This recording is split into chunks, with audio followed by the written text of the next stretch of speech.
Let's open our Bibles to the book of Galatians. The book of Galatians, chapter 1.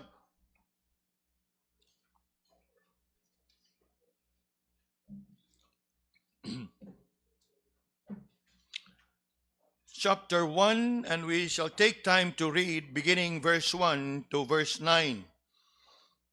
Galatians chapter 1, verse 1 to verse 9. We invite those that are with us online to please join us in the reading of God's Word and thereafter in the study and meditation of the same. Galatians chapter 1, reading verse 1 to verse 9, responsively. I shall begin reading verse 1. Paul, an apostle, not of men, neither by man, but by Jesus Christ and God the Father, who raised him from the dead.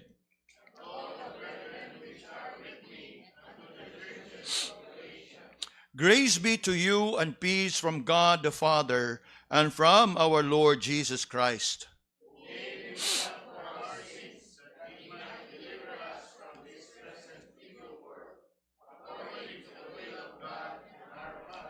To whom be glory forever and ever. Amen.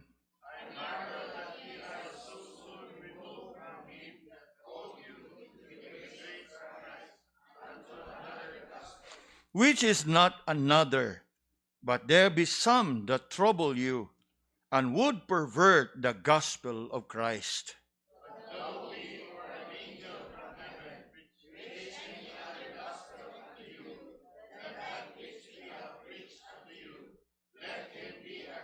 Last verse together. As we said before, so say I now again. If any man preach any other gospel unto you than that ye have received, let him be accursed. I praise and thank the Lord that we can commence with this new series of study from the book of Galatians. By God's grace, we shall go through this study in the usual manner, that is, verse by verse, phrase by phrase, if possible, word for word study of God's Word. Although this morning, as we will be dealing with the introductory message, we will go through the background and other pertinent information about the book. In other words, we will be setting aside the exposition, the verse by verse exposition, God willing, starting next week. For this morning, we're going to go through a kind of an overview, an introduction to the entire book of Galatians, and consider the background and other pertinent information about the book or the epistle that was written by the Apostle Paul. And so to begin with, we shall take time to look at, firstly, the theme of the book, and then secondly, the tone of the book, and then the third, the trouble, the problem that brought Paul to write the book. So mo kini atong pagkatun-an karon, ang tema sa maong sulat, ang tono sa maong sulat, ug ang problema nga nisangpot sa pagsuwat ni Apostle Paul sa maong suwat. So the theme, the tone, and the trouble. And so let's begin to look at the theme. The book of Galatians is all about God's grace. It is all about God's unmerited favor. It is all about God's undeserved favor and the liberty and the freedom that comes with it. That freedom that we have because of the grace of God that we have received. The Apostle Paul's letter to the Galatians has been called the Christian's Declaration of Independence. Well, of course, the Apostle Paul's masterpiece was the book of Romans. But if the book of Romans is the masterpiece, In fact, many would call it as the charter of the Christian faith or the Magna Carta of the Christian faith. Close to the book of Romans is the book of Galatians. In fact, many would call Galatians as the short form of Romans. In the same way that we have the Westminster Confession of Faith. Oh, Ma'am Dal, wow, karon lang naabot. Wow, thank God, thank God. Welcome. Now, we move on. Sorry. We move on. Yeah, we have been praying for this sister. Now, before I continue, can I just ask Ma'am Dal to stand up? Our sister from Tandag in Surigao. She is a dear friend of the church. Those of you who have known her on special occasion, she's attending another church, but in special occasion, she would come and sing a song item for us. But somehow this morning was a surprise. Although she did message me that she's going to visit us soon, but not as soon as this time. And in fact, murag wala pa ni siya ganiha pag memory verse. Lagi. Now, please bear with me kay usay pod dali na kayo mawa akong attention span. Now, pwede na ka mulingkod, ma'am. Now, some of you may have known her way back, no? Mga book study ni Pastor Kusi kaniadto sa Diplomat Hotel, she's been with us. In many occasions, she would sing in our church service. And in fact, she has this one kanang request nga, Pastor, mag-duet ragudta. Unya, somehow, things happen. Things, she has had a stroke. Unya, ako po, ingon ani na. Unya, I remember one of her message, a recent message nga, Pastor, I look forward to visiting you and let's compare notes. Pero dili na nutas kanta. Nuta sa amuang mga sitwasyon, sa amuang panglawas. Now, I'm glad to see her. Kaya nga naman, she had a stroke for some time. I think that was last year. And we have been praying and upholding her in prayer. And if you can remember, especially sa ato ang kanang Good Friday online fellowship, we always take time to extend our greetings sa tanan, and that includes her, from Tandag in Surigao del Sur. And by the grace of God, she is with us this morning. So we are glad, and we look forward to having fellowship with her after this service. So we move on to consider. The book of Galatians is the short form for the book of Romans. A declaration of independence. Very much like the book of Romans. Although, of course, you know very well, Romans is quite long compared to Galatians. Obviously, mas undanon ug mas lapad, extensive ang exposition ni Apostle Paul in his letter to the Romans. But in a condensed form, we have the book of Galatians. Very much like the Westminster Confession of Faith, we have the larger catechism or the longer catechism and the shorter catechism. So, mo kana ang book of Galatians. It is a declaration of our independence. Very similar to the book of Romans. It is all about our freedom. It is all about our liberty. It is all about being set free simply by God's grace, by God's unmerited favor.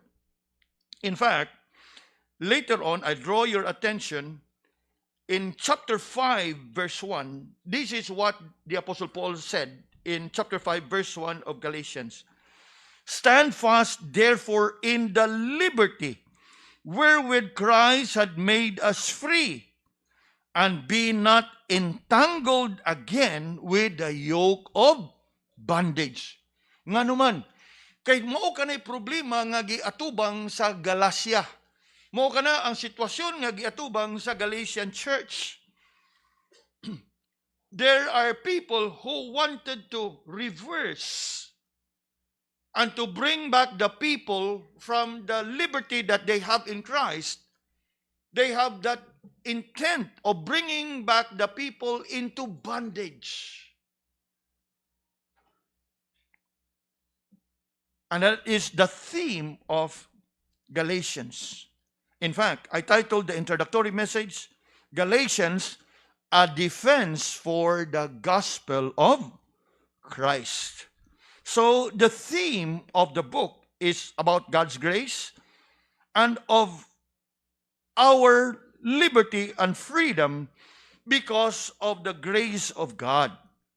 It is a great theme, although Paul's tone, as you will see, is not like a lot of his other books. You know, mga kaigsunan, the moment you will open a letter, be it a personal letter, the conventional one, the one that we receive through the mail, or be it a letter that you would receive through email, just the same. By reading through the first few lines of the letter, somehow you will have the tone. You'll be able to establish og unsay tunada, og unsay tenor sa maong suwat.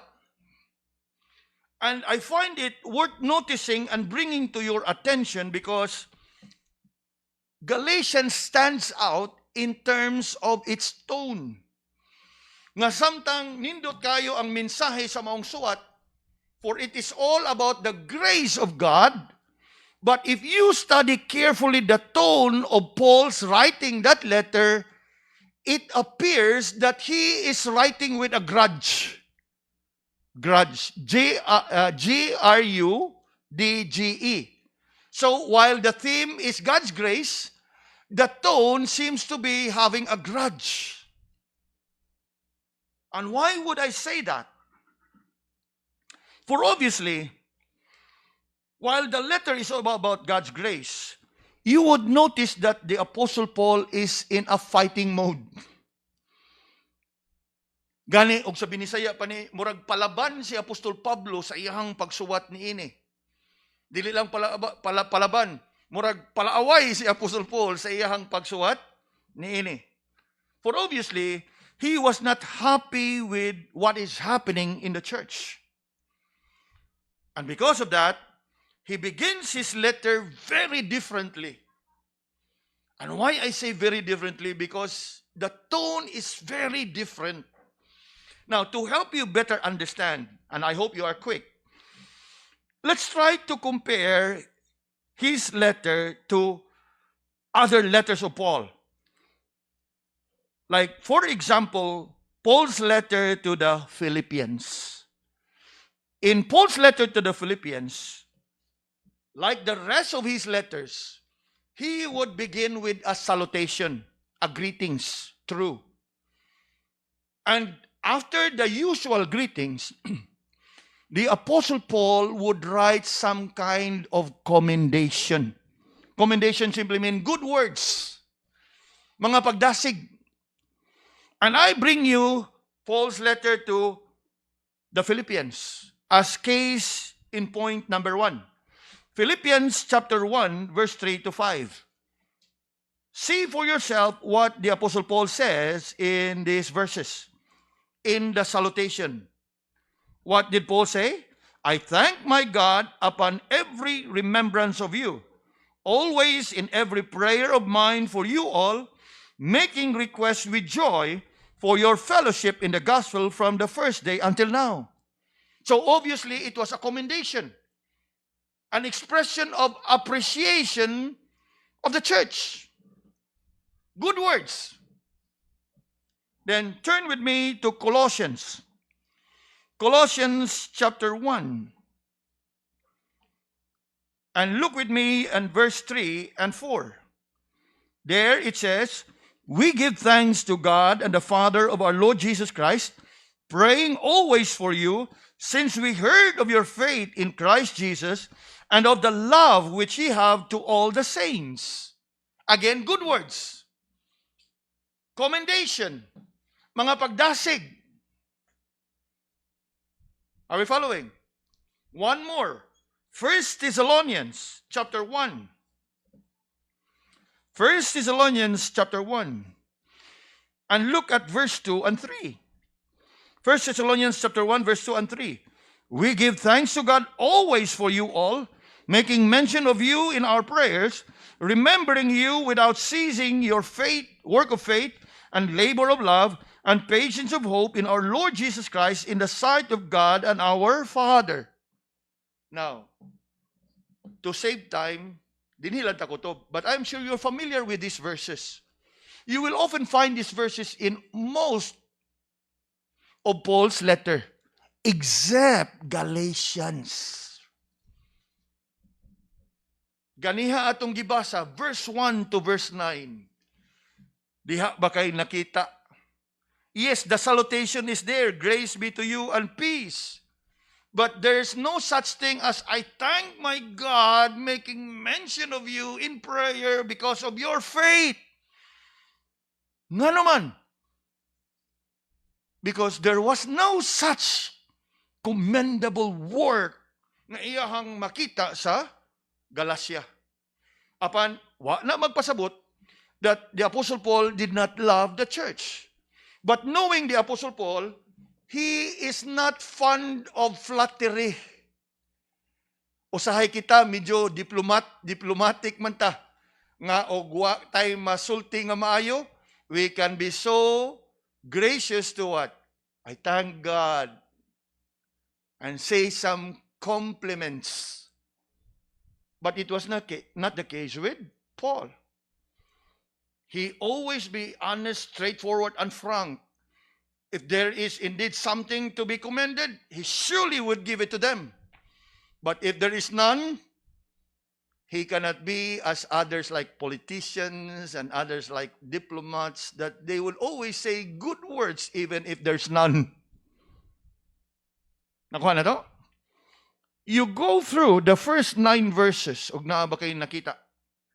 In fact, ang iyahagani nga gidritsog suwat diha, human sa usual greetings, verse 3 to verse 5, dritso, ug imo nang basahon yun, the tone in verse 6, I marvel that you are soon removed from him that called you into the grace of Christ unto another gospel. Pagpadayag sa iyahang kasagmuyo, pagpadayag sa iyahang frustration, pagpadayag sa iyahang disappointment. Nga naman, kay siya mismo mo'y nag-agak kanila, siya mismo mo'y nagmatuto nila.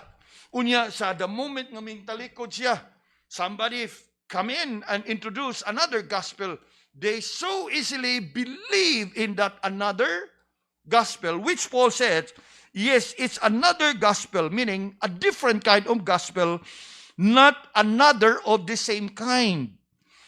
As you will find in verse 7, ingon diha, called you unto the grace of Christ unto another gospel. The word another there is a different gospel, which is not another of the same kind. And look at verse 7. Which is not another, but there be some that trouble you and would pervert the gospel of Christ.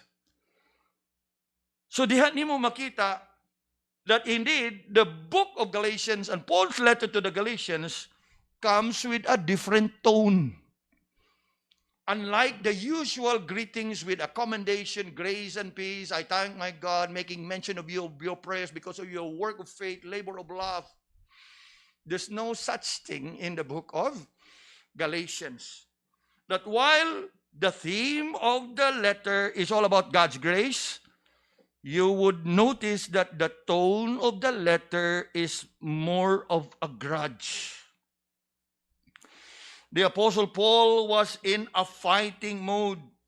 He was not happy with the situation that is taking place in Galatia.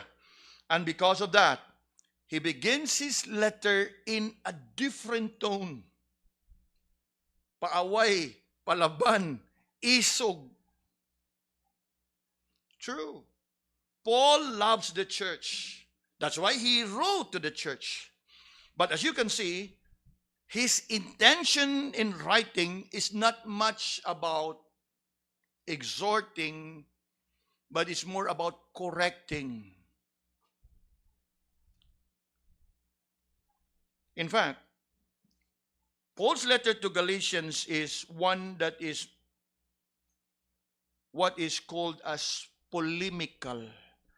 Polemical in theology and in the Bible study, it's more of a defense.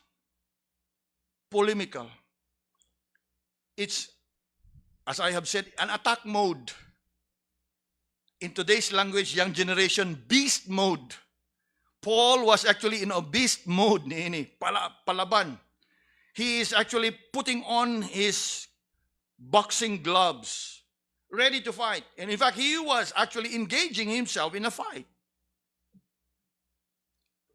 Sayano pa nga pagkasulti o sa ato pang lingwahe, ulbo ang kaspa ni Pablo aning pagka-suwata. Because he was somewhat disappointed. As you can carefully read verse 6, I marvel, nahibong gyud ko og nganong ingon ana kadali nga inyohang gitalikdan ang grasya sa Ginoo. Haron nga inyohang dunggon og dawaton ang lain nga ebanghelyo. Now, okay ra untag mga politiko ni kay di na sila ganahan aning kulura mo balhin sila sa laing kulur. Makasabot ra ta, but we're talking here about the gospel of the Lord Jesus. That apart from that gospel of the Lord Jesus, there's none else. Yes, the tone of Galatians is different because it is polemic. It is more of a defense. It is more of an attack of those who have been attacking the gospel of the Lord Jesus. Now, dili ba na mo gisuwat ni Paul diha? Verse 6, I marvel that ye are soon removed from him that called you into the grace of Christ unto another gospel, which is not another, but there be some that trouble you. And what do? And would pervert. The word pervert simply means would distort. And you know, when you try to distort the gospel, you are destroying the purity of the gospel. In fact, you are denying the true gospel. And as we move along sa ito ang mag-study, and as we will engage later on in a verse by verse, God willing, starting next week, you'll be able to see even more and see clear how indeed these people have attempted to deceive the believers in Galatia by introducing to them another gospel. In fact, lantawa og unsay gisulti ni Pablo diha sa verse 8, though we or an angel from heaven preach any gospel unto you than that which we have preached unto you, what? Let him be accursed. Ingon ana ka seryoso ang sitwasyon nga ilahang atubang. Kaya nga naman, sayri mga kaigsunan, that the gospel of the Lord Jesus Christ is something that is not negotiable. When the gospel is all by the grace and mercies of God, you are saved by grace through faith. Anything that you would add to it would destroy the gospel. And that is what is happening in the Galatian church. They have been enticed to believe in a kind of a distorted gospel, a perverted gospel. And it is of no wonder why Paul was on a fighting mode or a beast mode. And that explains why the tone of the letter is somewhat different from the rest of the letters of Paul. For obviously, Paul was not happy sa sitwasyon, sa kahimtang sa simbahan sa Galatia. There were those who have been attacking the purity of the gospel of Christ, the beauty of the gospel of God's grace. And the very purpose of why Paul wrote this letter is to correct that problem and to rectify the situation. We have considered the theme. We have considered the tone. Now let's proceed to consider the trouble. For the trouble is the very reason why the Apostle Paul have written his letter to the Galatians. And so what about the trouble? I already have brought to your attention verse 6 to verse 8.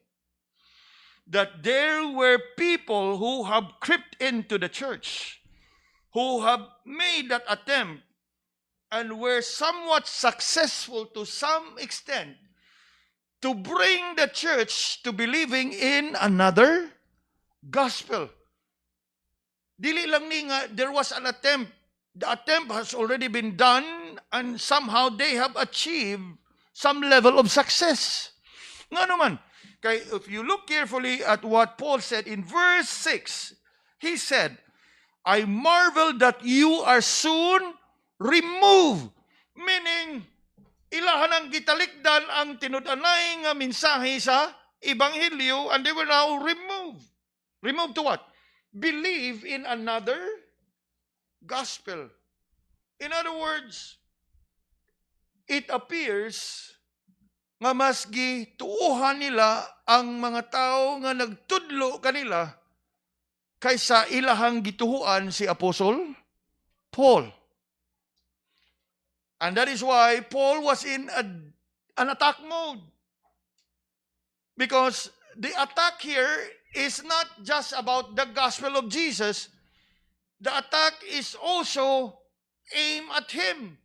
Because he was the one who preached the true gospel to them.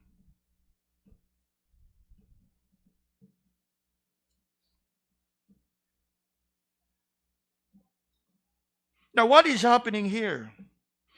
Who are these people?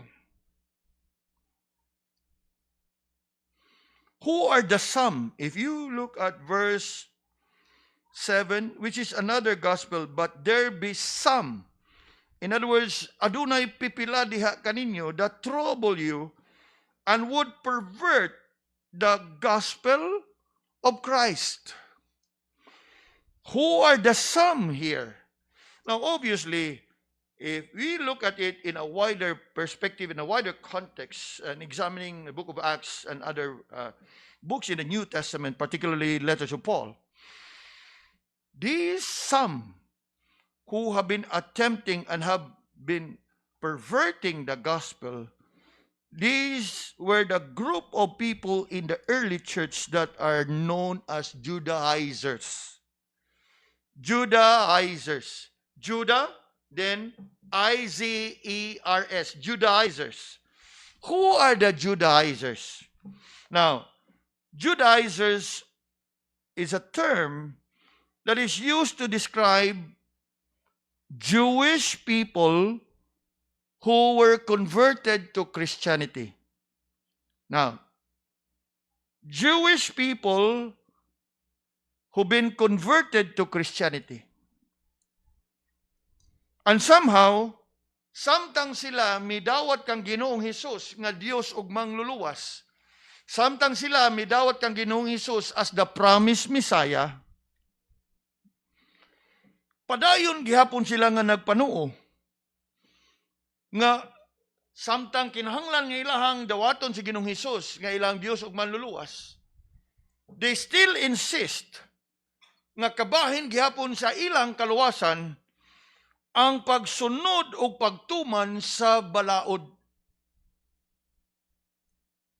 ug tungod ni ana, they take pride in the fact in telling the Jewish Christians or the Gentile Christians, you know what? Samtang maayo ang gisangyaw ni Apostol Paul, nga kinahanglan nga atong dawaton si Ginoong Hesukristo nga atong mangluluwas. But please understand that it is just a part of it.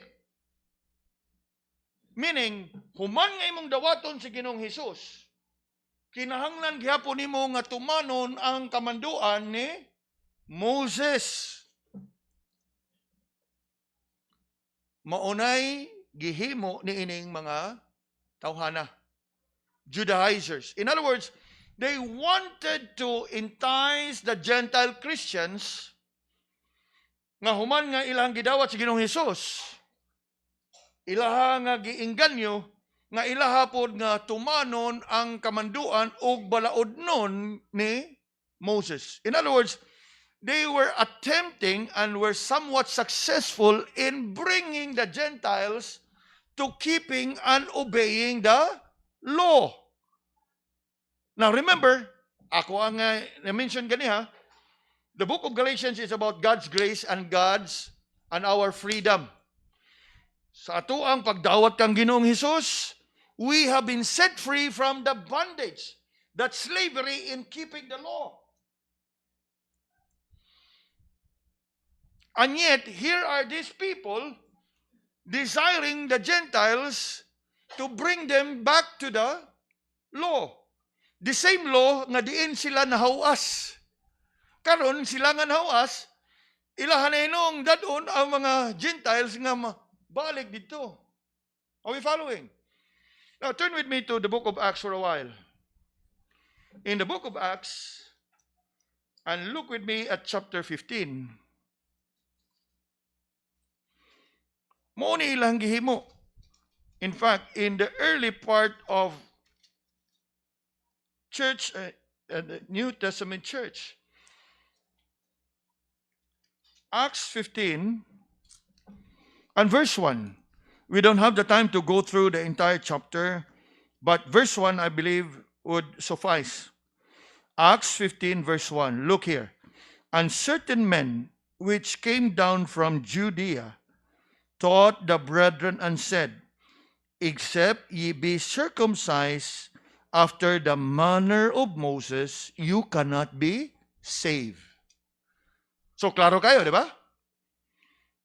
Samtang sila, remember, Judaizers, Jewish, that has been converted to Christianity.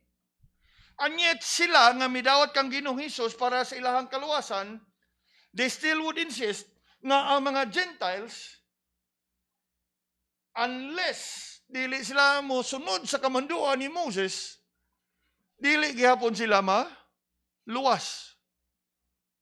Unsay implikasyon niya na?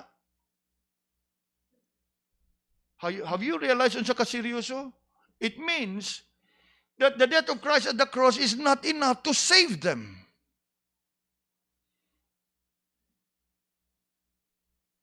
And that is why perting sukuan ni Apostol Pablo. Because it's a distortion. It's a perversion. It's a destruction of the pure gospel.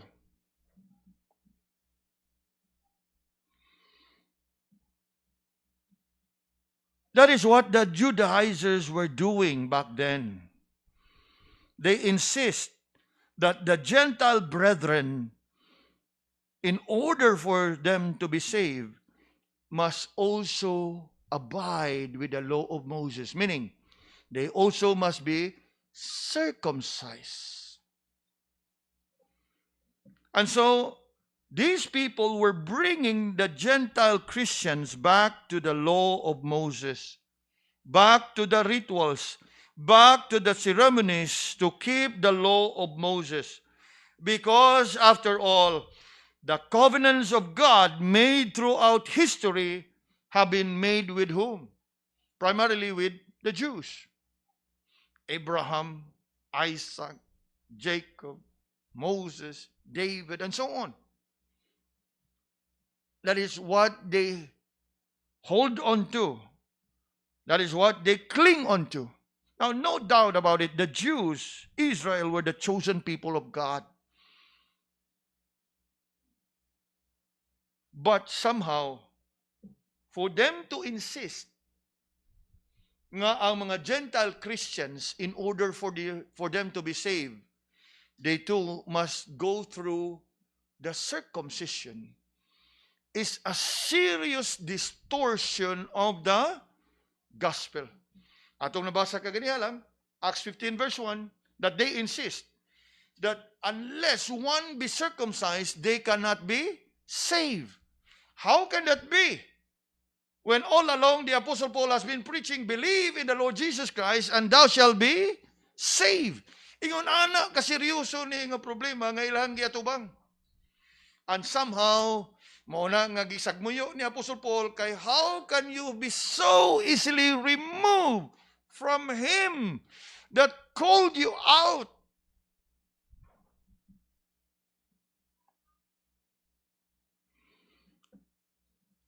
This was the problem affecting the church in Galatia. Ug mao kana nga grabe ang kasagmuyo ni Apostle Paul. And why would the Apostle Paul would have that kind of frustration and disappointment, even anger? Sayri mga kaigsunan, na kini nga mga Judaizers, you compare it with the Apostle Paul, they are nothing.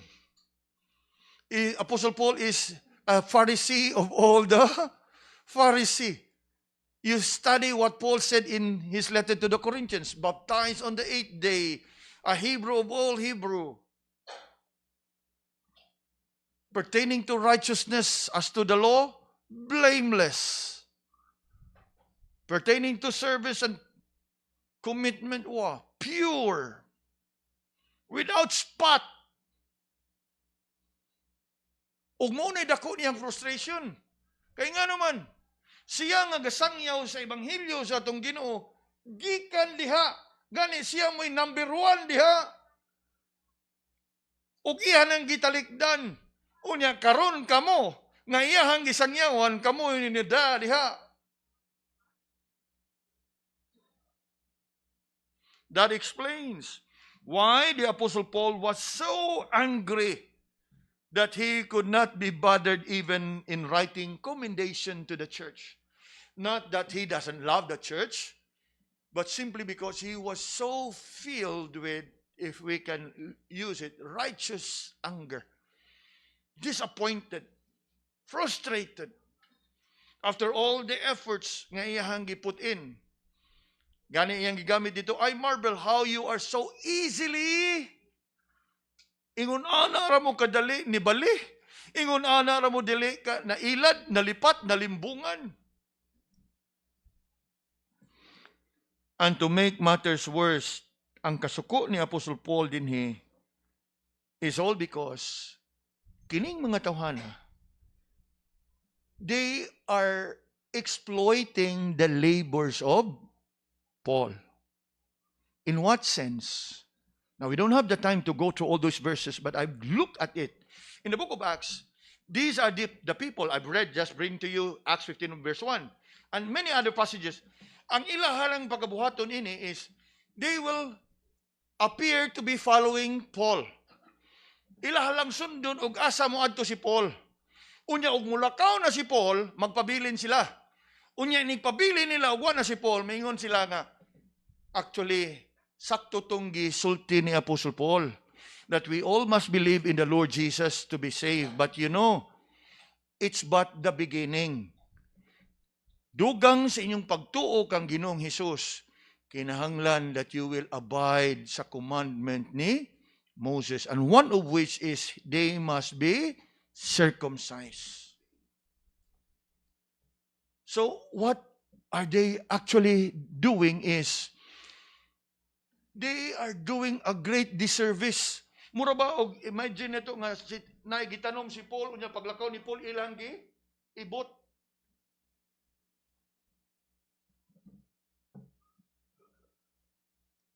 Nga og ni Apostle Paul pa, bahala unta mo og magsugod mo, asa mo dapit magsangyaw sa inyo ang false teaching, kaysa nga magpatuo mo nga ni sunod mo, ni agree mo, ni uyon mo sa akong pagtulunan, and the moment nga I'm gone, inyuhang dauton ang ebanghelyo nga akong tudlo. Because that is what they were doing. Ug mao ni hinungdan nga grabe ang kasuko ni Apostol Paul.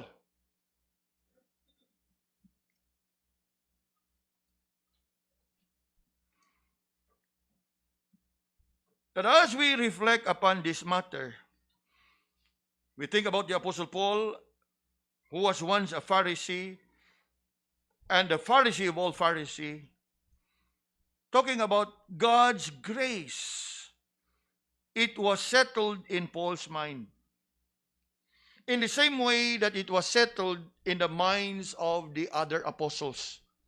Again, Acts 15, if you would read through the entire chapter, nagtapok ang mga apostoles diha in Jerusalem. Ug ilahang giresolbar ang maong issue. And they come up to that conclusion nga dili nang kinahanglan nga i-insister og pugson ang mga Gentile Christian to be circumcised in order for them to be safe.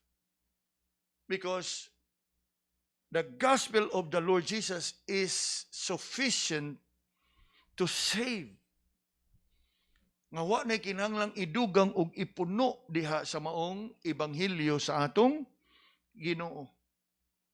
So it has been settled in that Jerusalem Council as recorded in Acts 15, but somehow the Judaizers nagpadayon sa ilahang tumong og tinguha to distort the gospel.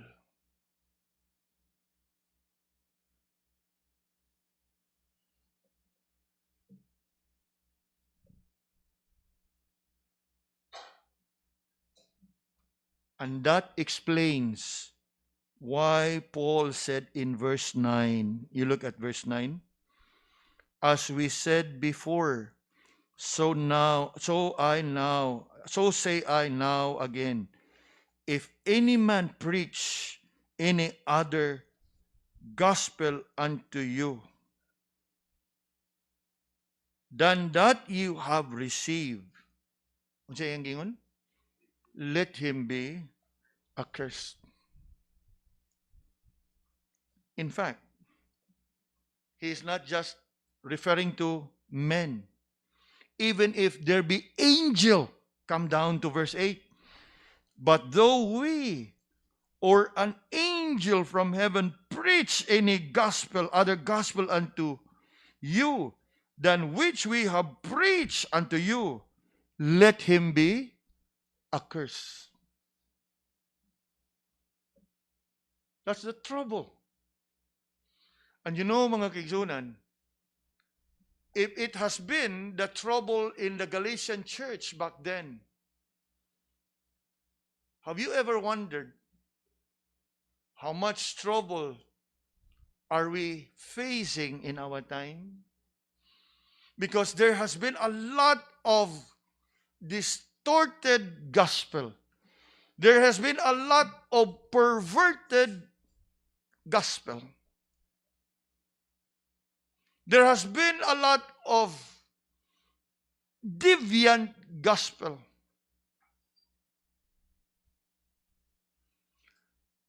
Just a week ago, we observed Good Friday and the Resurrection. And I somehow emphasized to you that in Christ's death, our sins have been paid. But even when Christ died at the cross, paying for our sins, apan kung siya wa nabanhaw, how can you be sure that your sins have been paid? And you know what? Just a week, there's been a lot of discussion. And for whatever reason, I find it really strange. Kay mismo ang ilahang tema sa ilahang discussion mo ni, which is more important, ang kamatayon ni Kristo o ang pagkabanhaw. You know, mga kaigsunan, dili ba nga we look down on these people, but if they only have carefully studied the Bible, to entertain that idea is a no-no. Because they are both part of the equation. Ang kamatayon ni Kristo, wa gyud na siya kahulugan kung wa siya mabanhaw. And yet, daghan kayo mga so-called theologians are arguing, ang kamatayon mo'y importante. Ang uban po mingon nga ang pagkabanhaw mo'y importante. Again, dili nga ato na silang gitamay, but I believe they may have some insufficiency in their knowledge.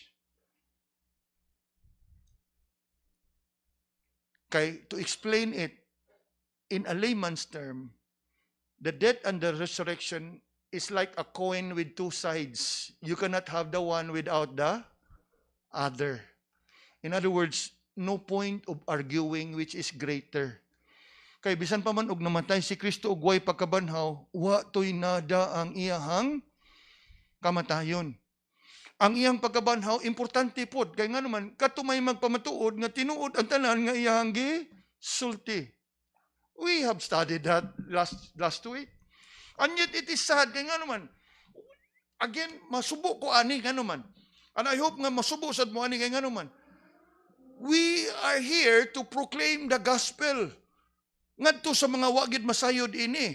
Unya ang mga tao nga wa masayod ini naglalis makakita diha nga galalis man gani mo asa importante ang kamatayon ug pagkabanhaw asa may among tuhuan ninyo. Nakuha ninyo mga that's why this is not about we have superior knowledge. No. Don't get me wrong. I feel sad because it's a disservice to the gospel work. Maglalis pa mo diha og asay mas bililhon ang pagkamatay o ang pagkabanhaw, nga if you have been established in your knowledge of the scripture, in the first place, it's not supposed to be argued. Because kabahin na, it's a package. You cannot have the one without the other. And yet, hadaghan kayo mga so-called theologian, nga, ang kamatayon, yun, kay ang kamatayon mo'y nagbayad sa sala. True. But it's just part of the whole truth. It's not the entire truth. Kaya ang ihang kamatayon, ug way pagkabanhaw, watoy. We have studied that in 1 Corinthians 15. And yet, wow. Sad. Because they are arguing it in the, social media is free for everyone to unya kita sige tag evangelism sulbara sa ninyong problema o yung asa importante ang ayha mo musangyaw nakuha na to that's why dili ko even in other theological matters. Yes, by God's grace, some of these people may ask, what is your take? I would say, Ixon, I appreciate your asking, but don't quote me on this, please. Don't bring our church into this. It's not that we cannot defend ourselves, we can, but we don't want to engage in such unwholesome. Nga naman, it's all about pride and vanity. Kanang mag-engage diha. Kita bagang naglalis diha nga ningon nga umubalhin ko o mapamatud-an. Oy, it's all about vanity. A show off. Nga, ngingil kay makutlo na rin mga Greek and Hebrew. Nga ang problema is 1 + 1 = Torah. You need not go to all these biblical languages to deal with that simple and basic issue of which is important, death and resurrection. Subo ba? Again, dili ni siya nga I need to really kanang make things clear, especially kay nahalabatas online. Basin ba masaypan nga giro sa daning pastors git si Manila. No. Dili ni siya paginambugiro. To establish the fact nga kanang isyuha dili gani in the first place dili na angay lalisan. Dili na angay debatihon. Kay kana siya it's the entire truth. His death and His resurrection. Ato nang gitunan. What is the gospel?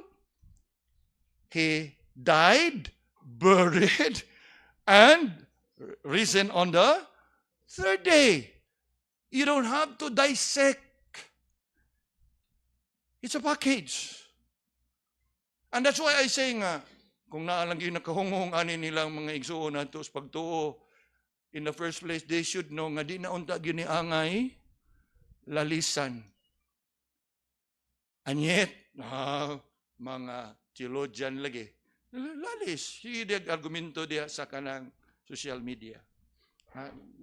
It so happened that they have all these groups ba, mga pastor group, preacher group, nga mag-discuss sila diha. You can keep it to yourself. Kay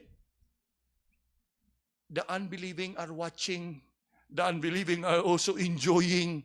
Kana ba mingon nga nindot man ni palitag popcorn kay bibo man, ganahan man daanig subay ug sa itubag ani. It's a disservice to the cause of the gospel. Thanks be unto God nga ato ni siyang gitun-an, and we are about to go through this study praying nga kita usab sa atong kaugalingon ma-establish ba kita. Dili nga aron nga masangkapan ta nga makiglalis mo diha, nga makig-away diha, but ma-establish kita. And by the grace of God, if there be opportunity nga atong mapasabot ang ato ang mga higala o ang atong mga mahal sa kinabuhi. Kay while there is a need for us to uphold and contend for the faith, I'm more inclined believing that the truth need not be argued and debated. The truth must be preached. The truth must be believed.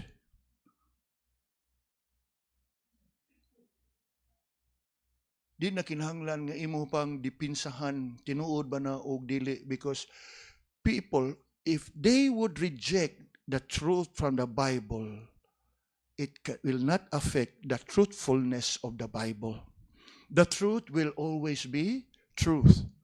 Mo bitaw ka na si Ginoong Hesus ningon nga, if you go into that place and the people there will not welcome you, shake the dust of your feet, go and find another. I know some churches, kinahanglan mag-evangelism ang tiil, ibutang daan sa pertahan para nga dili kasiraan. Yes, I know. It's being taught in some churches.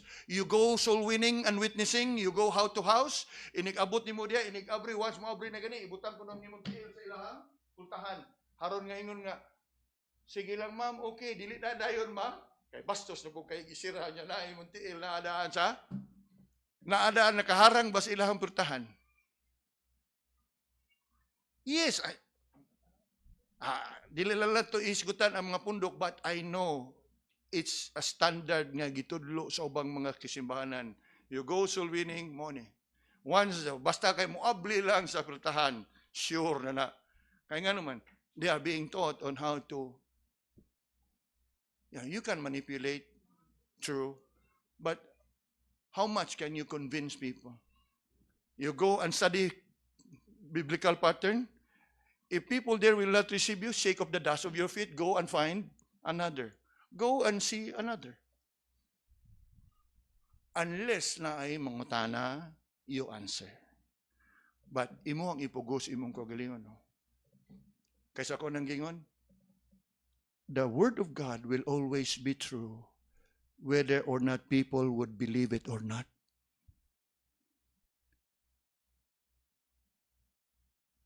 The Bible will not be lesser and lesser true if they are being rejected. Why mawala sa pulong sa Ginoo ang kawad-o naa sa tao? And I hope some of you will be going for evangelism nining kapunon. Continue to do the evangelism. Yes, at times maluya ta, balibaran ta, so be it. But pray in your heart nga sa kanunay ninyo pagsangyaw, some of these people, eyes would be open. And as I always would tell those people, daghanang nabungan niyo sa evangelism, ko, dili man na mao among katuyuan sa mga evangelism. Ang among katuyuan sa evangelism is to go out and preach the truth. We may not be seeing these people in church, but you'll be surprised if you see them up there. Because it's not by, ang katuyuan, some, namagoy distorted ba? Nga understanding, evangelism is what? Nga dadon, nga makabig, nga mamembro sa simbahan. Bonus na lang na. Pero ang atog yung katuyuan, why we go out, is to proclaim the news. If they hear and believe, praise God. Dili nato makita sa simbahan, pero wow, makita ni mo dito sa...